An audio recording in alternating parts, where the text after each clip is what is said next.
राधा वल्लभ श्री हरिवंश। राधे राधे। पूज्य गुरुदेव भगवान श्री प्रेमानंद जी महाराज जी के चरणों में मेरा दंडवत कोटि कोटि प्रणाम। साथ ही आप सभी साधक प्रेमी जन, सभी संतजन, सभी भजनानंदी जनों को भी मेरा कोटि कोटि प्रणाम। आज की इस महत्वपूर्ण एवं विशेष वीडियो में गुरुदेव की कृपा से, राधा रानी जी की कृपा से हम एक बहुत ही महत्वपूर्ण और विशेष विषय पर, एक विशेष बिंदु पर चर्चा करेंगे। और यह चर्चा निकल के आती है पूज्य गुरुदेव भगवान की एकांतिक वार्तालाप में एक साधक द्वारा पूछा गया एक बहुत ही महत्वपूर्ण और विशेष विषय, एक बहुत ही विशेष प्रश्न था। और यह प्रश्न यह है कि वह साधक अर्थात वह महाप्रभुजन पूछते हैं गुरुदेव से कि गुरुदेव महाराज, जब यह जो जीव है 84 लाख योनि में भटकने के बाद मानव शरीर को प्राप्त करता है पूज्य गुरुदेव की कृपा से, पूज्य भगवान की कृपा से, और इस मानव शरीर का मुख्य उद्देश्य भगवत प्राप्ति है, तो यह भगवत प्राप्ति क्या है महाराज? क्या आप इसे संक्षेप में बताने की कृपा करें? तो गुरुदेव बहुत ही सुंदर सा उत्तर देना प्रारंभ करते हैं। बहुत ही ध्यान से समझिएगा महाराज इस उत्तर को, ठीक है, और बहुत ही ध्यान से सुनिएगा।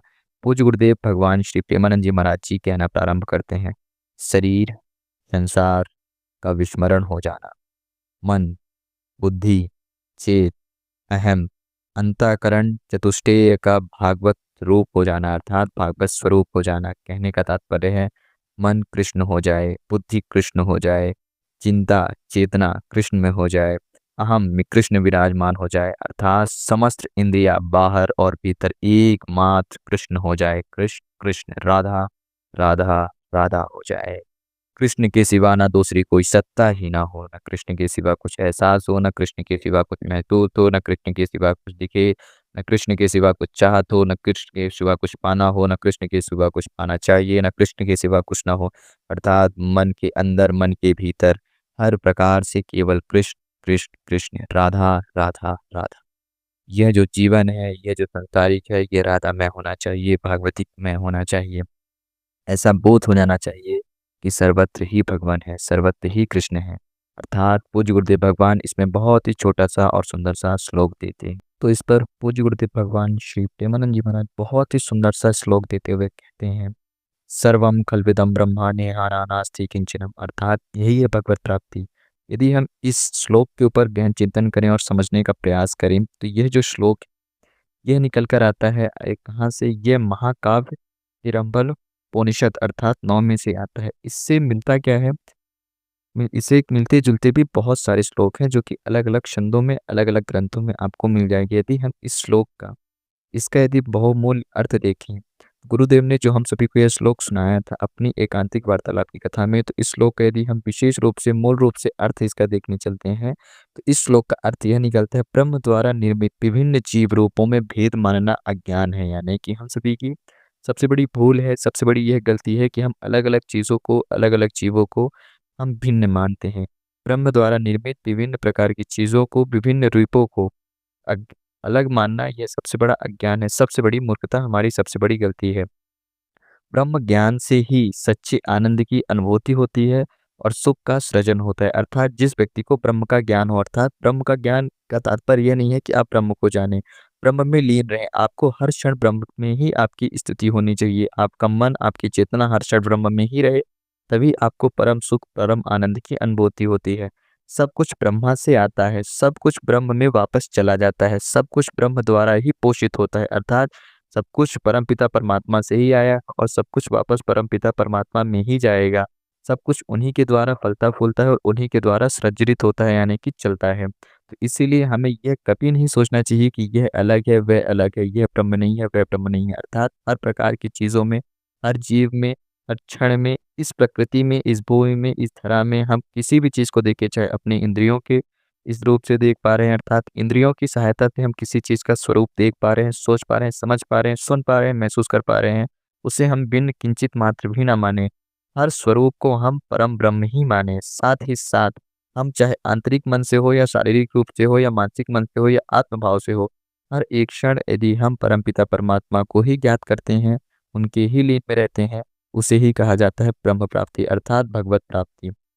कहने का तात्पर्य है कि आप प्रिय प्रीतम जो के ध्यान में, प्रिय प्रीतम जो के भोग में, अर्थात प्रिय प्रीतम जो के चरणों में ही समर्पित रहें, लाडली जो के चरणों में ही समर्पित रहें। भगवान श्री बांके बिहारी जी के ही चरणों में समर्पित रहें, तो आपको अवश्य रूप से भगवत प्राप्ति होगी और यही है भगवत प्राप्ति। भगवत प्राप्ति का तात्पर्य ये नहीं होता कि आपके समक्ष प्रभु प्रस्तुत होकर के दर्शन दे या आपको प्रभु दिखाई दे। भगवत प्राप्ति का केवल एक ही तात्पर्य होता है कि समस्त सांसारिक जीवों से, शरीर से संसार का विस्मरण हो जाना, आपका अपने अपर से शरीर भाव का मिट जाना, इस सांसारिक भाव का मिट जाना, हर चीज़ों का, हर विकारों का विस्मरण हो जाना, मन, बुद्धि, चेत, अहम, अंतःकरण चतुष्टय का भागवत रूप हो जाना, अर्थात आपकी मन वह भी कृष्णमय हो जाए, वह भी लाडली जू के मन में लीन हो जाए। आपके मन में कृष्ण जी का नाम हो, आपके मन में कृष्ण चले, आपके मन में राधा रानी चले, आपकी बुद्धि राधा रानी को समर्पित हो। आप स्वयं की बुद्धि पर अहम यह मान ना रहें, आपकी स्वयं की ही बुद्धि पर आप ना सोचें कि हमने ये अपनी बुद्धि से किया है।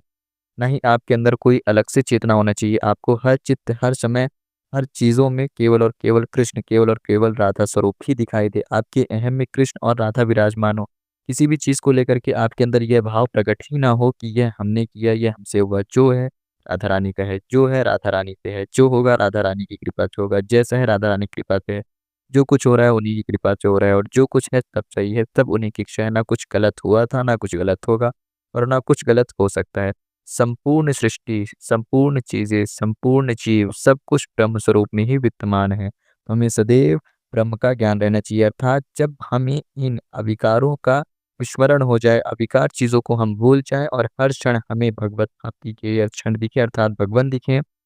जैसे कि गोपी जनों को किसी भी तरफ देखें, मन के अंदर, मन के भीतर, मन के बाहर देखें या फिर किसी व्यक्ति को देखें या जल को देखें या वृक्ष को देखें या किसी भी पशु-पक्षी को देखें, केवल उन्हें कृष्ण ही दिखाई देते थे। प्रत्येक जीव में, चाहे वह जीव चलते हों, अर्थात वह हम सभी के प्राणधारी, शरीरधारी कोई जीव हो या जड़धारी कोई जीव हो, कैसे भी जीव हो, यदि गोपीजनों को कुछ भी दिखता तो उन सभी चीज़ों में, उन सभी जीवों में केवल और केवल कृष्ण ही दिखते थे। ठीक उसी प्रकार से यदि किसी भी भक्तजन को हर क्षण, हर दिशा, हर तरफ अपनी इंद्रियों से भी जानने वाली, महसूस होने वाली हर चीज़ों में यदि कृष्ण दिखते हैं, भगवान दिखते हैं, लाडली जो दिखती हैं, राधा रानी जी दिखती हैं, हमें हमारे आराध्य दिखते हैं, हमें हमारे प्रिय प्रीतम दिखते हैं, वही है भगवत प्राप्ति। भगवत प्राप्ति अर्थात सभी भोगों का, सभी विषयों का विस्मरण हो जाना और केवल एक ही ज्ञान रहना, भगवान, अर्थात अपने आराध्य का। इसे ही पूर्ण रूप से भगवत प्राप्ति कहते हैं। तो आज की इस महत्वपूर्ण विषय पर इसी चर्चा को यहीं पर विराम देते हुए आप सभी से अलविदा एवं विदा पूर्ण प्रणाम। साथ ही साथ पूज्य गुरुदेव जी को भी दंडवत कोटि-कोटि प्रणाम। राधे राधे, राधा वल्लभ श्री हरिवंश।